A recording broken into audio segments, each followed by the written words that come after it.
नमस्कार दोस्तों। इसराइल और ईरान की लड़ाई पिछले कुछ दिनों से जारी है। हम सब लोग उसे फॉलो कर रहे हैं और हम देख रहे हैं कि इसराइल का मेन पर्पस यही था कि उसको भाई एक एग्जिस्टेंशियल थ्रेट था ईरान से कि ईरान अगर न्यूक्लियर वेपन डेवलप कर लेगा तो उसका इस्तेमाल वो सीधे इसराइल के ऊपर करेगा, क्योंकि डेथ टू इसराइल ईरान की ये जो मुल्ला रजीम है इसका एक मेन पर्पस है, इसका एक मेन मोटो है। तो इसराइल ने ऑब्वियसली जब अपने ऊपर एक एक्सिस्टेंशियल थ्रेट महसूस किया तो इसराइल ने ईरान के ऊपर स्ट्राइक्स करने शुरू कर दिए। स्ट्राइक का पर्पस था ईरान के न्यूक्लियर एनरिचमेंट जो प्लांट्स हैं, जो एरियाज हैं जहाँ पे ईरान न्यूक्लियर एनरिचमेंट का काम कर रहा है, उनको टेक डाउन करना। अब ईरान ने इन फैसिलिटीज़ को बहुत ही सिक्योर तरीके से बनाया है, बहुत ही एनफोर्स्ड स्ट्रक्चर्स हैं, ज़मीन के नीचे बनी हुई हैं। तो नॉर्मल एम्यूनेशन से इनको नुकसान पहुंचा पाना या इनको पूरी तरह से तबाह कर पाना कि ये निष्क्रिय हो जाएं, किसी काम लायक ना रहें, ये कर पाना लगभग नामुमकिन है। तो इसराइल ने अपनी तरफ से प्रयास किया, अटैक्स किए, नातान्स वगैरह की फैसिलिटी को नुकसान पहुंचाया, लेकिन पूरी तरह से इनको आउट ऑफ सर्विस नहीं कर पाया। खास करके जो सबसे इम्पोर्टेंट फैसिलिटी मानी जा रही है वो है फर्दो। फर्दो ज़मीन के कुछ 80-100 मीटर नीचे बनी हुई है, पहाड़ों के बीच में है, तो इसकी लोकेशन बहुत ही डिफ़िकल्ट है इसे हिट करने के लिए। प्लस 80 से 100 मीटर अंदर जाके इसको पेनिट्रेट करके हिट करने के लिए जो एम्यूनिशंस की ज़रूरत है वो एम्यूनिशन इसराइल के पास नहीं है। इनफैक्ट दुनिया के शायद किसी भी देश के पास नहीं है एक्सेप्ट अमेरिका। अमेरिका के जो खास स्पेशल बंकर बस्टर बॉम्ब्स हैं जिन्हें GBU-57 कहा जाता है, तो कुछ 17-18 हज़ार किलो के बॉम्ब होते हैं। नॉर्मल प्लेन्स इन्हें कैरी भी नहीं कर सकते। इन्हें स्पेसिफिकली यूएस का जो B-52 स्ट्रेटेजिक बॉम्बर है, स्टेल्थ बॉम्बर है, वो अपने साथ कैरी करता है। तो इसराइल बहुत समय से यूएस से रिक्वेस्ट कर रहा था कि भाई आप आएँ और इस फैसिलिटी को बॉम्ब करें, क्योंकि अगर ये फैसिलिटीज़ हमने नहीं हटाई, अगर इनको हमने नुकसान नहीं पहुंचाया, इनको पूरी तरह से तबाह नहीं किया, तो इस पूरी लड़ाई का कोई मतलब नहीं रह जाएगा। ईरान जिसे इसराइल मिडिल ईस्ट में जितनी प्रॉब्लम चल रही हैं, इसराइल के लिए जितनी भी दिक्कतें हैं, चाहे वो हमास हो, हिजबुल्लाह हो, हूथी हो यमन में, चाहे सीरिया हो, तो इन सब प्रॉब्लम्स की जड़ इसराइल ईरान को मानता है और अमेरिका भी कहता है कि ईरान मिडिल ईस्ट में जो भी क्राइसिस है उसकी एक मेन वजह है। अब इसके पीछे इनके अपने जियोपॉलिटिकल रीजंस हैं, उनके बारे में हम किसी और वीडियो में डिस्कस करेंगे। तो इन फैसिलिटीज़ को अगर पूरी तरह से नहीं तबाह किया जाता तो इस पूरी लड़ाई का कोई पर्पस नहीं रह जाएगा, क्योंकि ईरान फिर से इन फैसिलिटीज़ को रिपेयर करके, जो थोड़ा बहुत डैमेज हुआ रहेगा उसको रिपेयर करके न्यूक्लियर वेपन बना लेगा। और जहाँ तक ईरान ने एनरिचमेंट कर लिया है न्यूक्लियर फिसल मटेरियल का, तो ये माना जा रहा है कि ईरान अब nuclear weapon grade uranium enrichment से ज़्यादा दूर नहीं है। तो बहुत कयास लगाए जा रहे थे कि अमेरिका इस वॉर में एंटर करेगा कि नहीं करेगा। और अभी कुछ दिनों पहले, 2 दिन पहले इनफैक्ट, डोनाल्ड ट्रंप ने कहा कि मुझे भी 2 हफ्ते का समय और चाहिए ये डिसाइड करने के लिए कि मैं इस वॉर में एंटर करूंगा कि नहीं करूंगा। नेगोशिएशन के मौके दिए जा रहे थे ईरान को, और अभी 2 दिन पहले उन्होंने कहा कि मैं 2 हफ्ते वेट करूंगा, और 2 दिन के अंदर ही उन्होंने ईरान पे स्ट्राइक कर दी। फाइनली अमेरिका इसराइल और ईरान की वॉर में एंटर कर गया। तो पहले तो एक बहुत अच्छी स्ट्रैटेजी थी डोनाल्ड ट्रंप की तरफ से, उन्होंने अंधेरे में रखा ईरान को। ईरान को लगा कि उसके पास अभी 2 हफ्ते का टाइम है प्रिपरेशन करने के लिए, अपनी साइट्स को सिक्योर करने के लिए, या वहाँ से न्यूक्लियर मटेरियल को कहीं और शिफ्ट करने के लिए, और 2 दिन में उसे हिट कर दिया। तो कहीं ना कहीं ये एक सरप्राइज अटैक था। हालांकि ईरान को भी इस बात का अंदाज़ा पहले से होगा कि उस पर ऐसी स्ट्राइक हो सकती है, बट एनीवेज फाइनली यूएस इस वॉर में एंटर कर गया, इसराइल ईरान की इस वॉर में एंटर कर गया। अमेरिका ने ईरान की 3 main nuclear enrichment facilities, Natanz, Isfahan और फर्दो, इन तीनों पे अपने स्पेशल बंकर बस्टर बॉम्ब से अटैक कर दिया। और यूएस का क्लेम करना है कि उन्होंने इस फैसिलिटी को पूरी तरह से डिस्ट्रॉय कर दिया है। डोनाल्ड ट्रंप खुद आए, इसके बारे में उन्होंने जानकारी दी प्रेस को, पब्लिक को। व्हाइट हाउस ने भी उनकी इस बात को कंफर्म किया।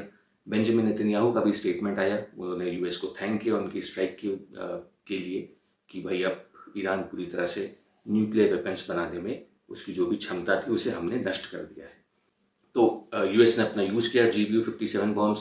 ये जो भी खबरें सामने आ रही हैं, कोई भी क्लियर कट खबर नहीं आ रही है, क्योंकि हर दोनों तरफ से अपनी अपनी बातें कही जा रही हैं। यूएस कुछ कह रहा है, ईरान कुछ कह रहा है। यूएस का कहना है, उन्होंने कुछ क्लियर इसके बारे में नहीं दिया, लेकिन जो खबरें आई तो ये माना जा रहा है कि 6 B-52 बॉम्बर्स थे, हर B-52 अपने साथ 2 ये bunker buster bombs GBU-57 carry कर सकता है।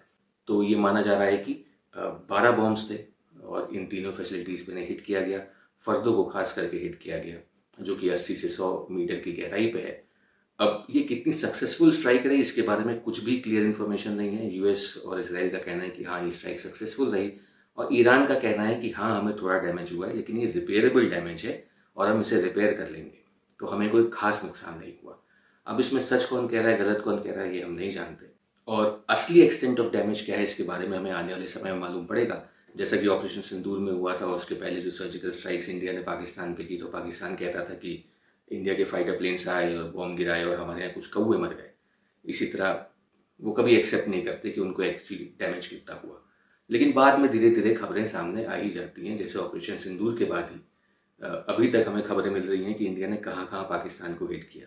जितने बेसिस हमने बताए कि हमने हिट किए, पाकिस्तान उससे 5-6 बेसिस और ज़्यादा ही बता रहा है कि उसे हिट किया इंडिया ने।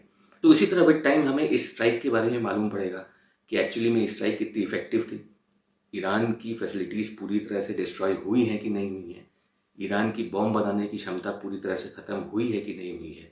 क्या पता कोई सीक्रेट फैसिलिटी हो जिसके बारे में किसी को पता ही ना हो, जहाँ पे न्यूक्लियर एनरिचमेंट का काम चल रहा हो।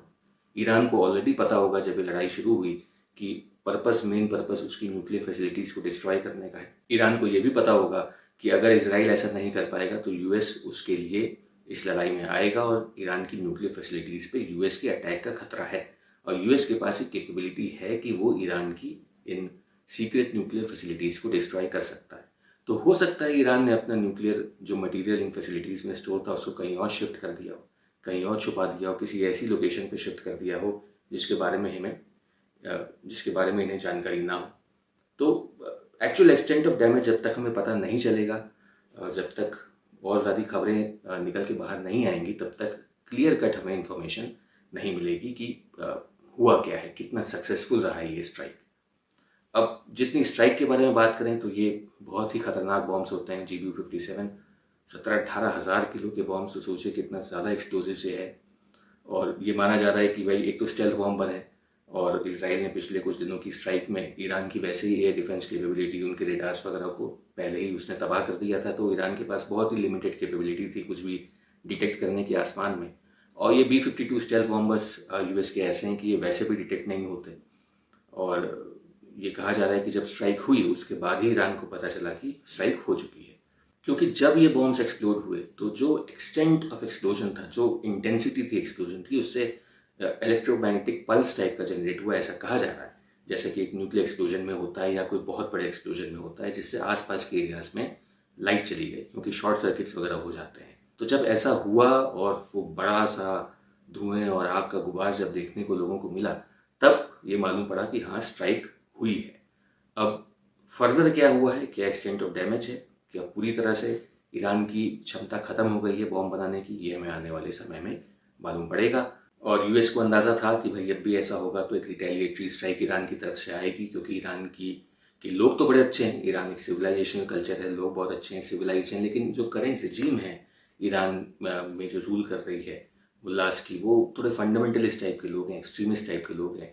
तो ये एक्सपेक्टेड है कि वो जल्दी हार नहीं मानेंगे और वो लड़ाई करते रहेंगे और इसराइल के ऊपर और सिविलियंस के ऊपर टारगेट वो कर सकते हैं। और ये होना शुरू भी हो गया। ईरान ने एक हैवी बराज ऑफ मिसाइल्स के साथ काउंटर अटैक किया है इसराइल के ऊपर। यूएस ने ऑलरेडी अपने बेसिस पहले से ही खाली कर दिए थे, तो यूएस बेसिस को ईरान फिलहाल तो टारगेट नहीं कर रहा है, क्योंकि अगर ऐसा करेगा तो ये वॉर और ज़्यादा एस्केलेट होगी और यूएस डायरेक्टली इसमें पूरी तरह से इन्वॉल्व हो जाएगा।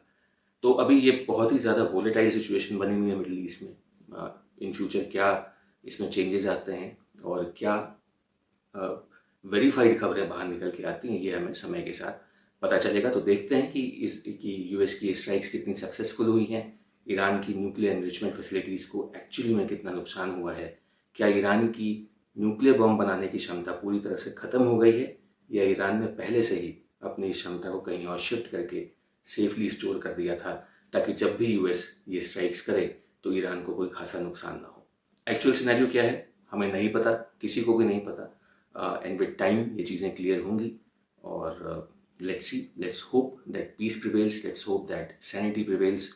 आम लोगों की जिंदगियां ना जाएं, और ये न्यूक्लियर बॉम्ब वगैरह it's of no use, it's of no good, किसी का फ़ायदा नहीं होता। बस ये है कि आप पे कोई जल्दी अटैक नहीं करता, आप अपनी रजीम को और ज़्यादा स्टेबलाइज कर लेते हैं। बॉम्ब बनाने का पर्पस सिर्फ यही है। ईरान के साथ थोड़ा मुद्दा अलग है, वो चाहते हैं उनकी रजीम डायरेक्टली कहती है कि जब भी वो बॉम्ब बनाएंगे वो इसराइल के ऊपर बॉम्ब डाल देंगे। तो इसराइल के ऊपर एक वैलिड थ्रेट है, और जब भी ऐसी जान पे बात करना है तो कोई भी इंसान सेल्फ डिफेंस के लिए लड़ना चाहेगा। इसराइल भी वही कर रहा है। तो लेट्स सी आगे क्या खबरें निकल के आती हैं, क्या वाकई में क्या डैमेज हुआ है, क्या पता चलता है। जो भी अपडेट्स इसके बारे में आएंगे I keep on updating you. Thank you very much for watching. Channel को लाइक करें, शेयर करें, सब्सक्राइब करें। जय हिंद, जय भारत।